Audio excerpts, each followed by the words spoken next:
Hello, I will be briefing you about head and neck cancers. The head and neck cancers includes the cancer of your mouth, throat, your airway, and it comprises around 40% of all cancers in our system, and it is one of the most common cancer in our Indian scenario. So the various cancers which are covered under head and neck are like cancers of oral cavity, cancers of your pharynx, which includes oropharynx, nasopharynx, and hypopharynx, or cancer of airway, which called laryngeal cancers, or the cancer of a paranasal sinuses or nasal cavities, or cancers of salivary glands, and the cancers of neck nodes. So these are all cancers covered in head and neck cancers. So there are various symptoms which alarm a patient. It may be a starting of some malignancy or cancer in your head and neck areas. And what are these symptoms which are alarming?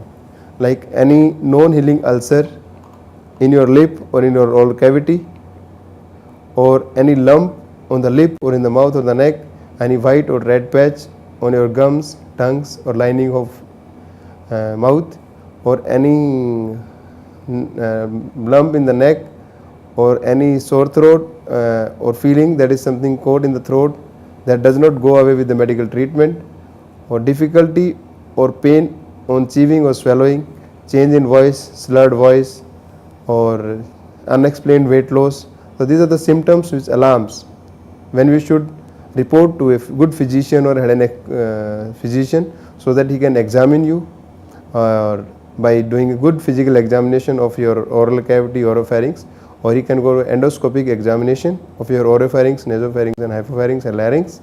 And if we find some suspicious areas, he can go for a FNAC and a biopsy, which can detect it is malignant or not malignant. And if it turns out to be malignant, then we can go for CT scans, PET scans, or MRIs, which can stage your tumor.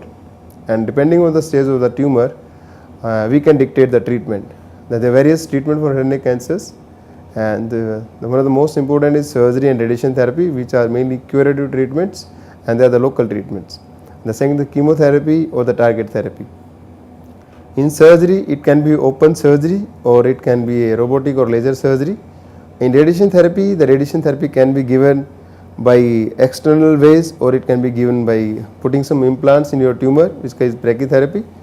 And chemotherapy is mainly used for palliation of symptoms, we say palliative chemotherapy, or it can be used with radiation therapy, which we say concurrent chemoradiation. And in chemotherapy, it decreases your tumor burden or it stops the growth of the tumor. And the target therapy are again the form of chemotherapy, which is the oral treatment. And in oral treatment, again the motive is just to stop the growth of the tumor or your symptom palliation. And the most important in head and neck cancers is the palliative care or the supportive care, where the patient is not fit for any surgical or radiation treatment. Here the patient is giving social, emotional support, and so that the suffering are not so much. So this is mainly given to decrease the suffering of the patients. Thank you.